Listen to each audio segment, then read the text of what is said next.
All right, bro, who's winning, Kendrick or Drake? Because a lot of shit is going on. A lot of people are making claims. Kendrick has made claims about Drake being a pedophile and that he has an 11-year-old daughter. Drake has made claims that Kendrick puts hands on his wife and that his kid isn't even his kid, it's Dave Free's kid. So, like, what the fuck is going on?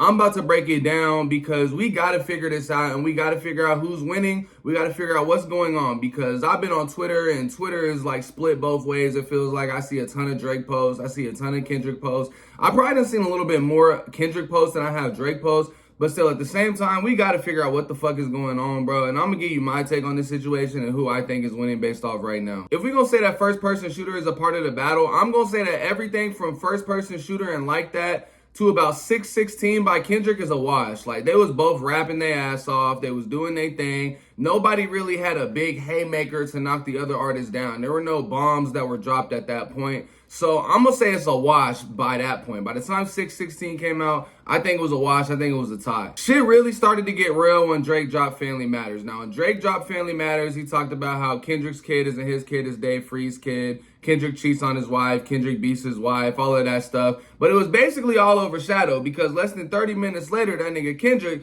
dropped Meet the Grams, where he said that Drake has an alleged 11-year-old daughter, that Drake has sex traffickers and predators on payroll, said that Drake is a predator himself, that Drake is a pedophile. He wrote a letter to Drake's mom, Drake's son, Drake's dad, and Drake's alleged 11-year-old daughter. So when those allegations came out, obviously we already know what's happened in the past with Drake hiding Adonis from the world and Pusha T breaking that news to the world. So everybody was like, oh my God, like there's no way this is happening again. It was like earth-shattering news. Everybody was talking about it. And don't forget that right after Meet the Grams came out, Drake posted on his Instagram story defending himself saying, I don't have an 11-year-old daughter. These guys are lying. Basically, he said they're in shambles. They're lying. They're making shit up. After Meet the Grams, he dropped Not Like Us. Now, Not Like Us, that was the gut punch right there because not only was it a diss track doubling down on the pedophile, calling him a culture vulture, all types of different stuff, but it was a club banger and Mustard made the beat. Like everybody I live in LA right now, most of y'all know. Everybody, everywhere I go, people are bumping Not Like Us. They're bumping Kendrick. You know, if you're on anywhere on the West Coast, they're going to be on Kendrick's side most likely. But Not Like Us was being played in clubs in New York. It was being played in clubs all over the country. So that was a big one for Kendrick. Just the strategy of dropping Meet the Grams right after Drake dropped Family Matters and then doubling up and dropping Not Like Us, a song that's going to make people dance and head bop and it can be played in the clubs. That was a W chess move by Kendrick. At the time of me recording this, it was last night that Drake dropped The Heart Part 6. Now, in The Heart Part 6, he basically doubled down on Kendrick having a kid that isn't his, and he basically spent the majority of the track defending himself against the pedophile allegations because those are very serious allegations. Like, those are nothing that you can't not address. A lot of people thought Drake wasn't going to address it. I knew Drake was going to address it because you can either not address it and it's going to be an elephant in the room, or you can address it and it's just going to make you seem more like you have more dignity. Like, it's going to make you seem more believable if you address it and say that they're completely not true. All in all, though, The Hard Part 6 was more of a defensive track. And I don't like hearing Drake on the defensive. I like hearing Drake on offense. I like hearing Drake go at Kendrick.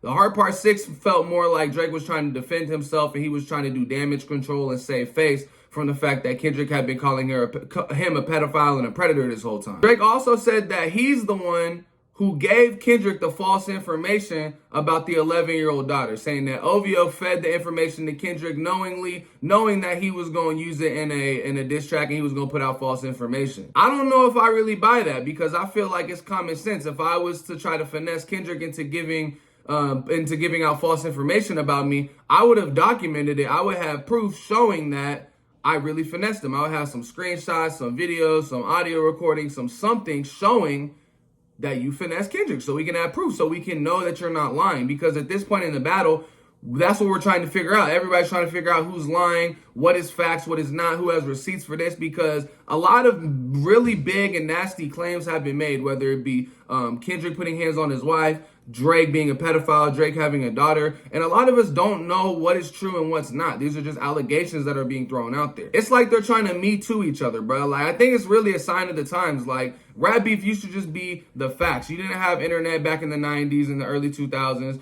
It was about the facts. You could only give out facts, and you had to fact check. There was no fabrication going on. It was all just straight facts, and that's what I wish this was. Like, they're doing a good job rapping, don't get me wrong, both Kendrick and Drake have really rapped their ass off. But if you're gonna make allegations, you gotta come with the facts, bro. You can't just put some rap cap out there and expect for that shit to hit with the real hip hop fans. No, we're not gonna be fooled by that. We need real facts. So all in all, I'm not gonna lie, I still have Kendrick up in the battle. I think the chess move of dropping Meet the Grams and writing a letter to Drake's mom and dad was ruthless. I think the culture vulture stuff and Not Like Us was ruthless. I just think that I got Kendrick up by just a little bit. Just a little bit, bro, because I can't take into account all the allegations and claims that he's made because I don't know if they're true or not. I don't know if what Drake is saying is true. I don't know if what Kendrick is saying is true.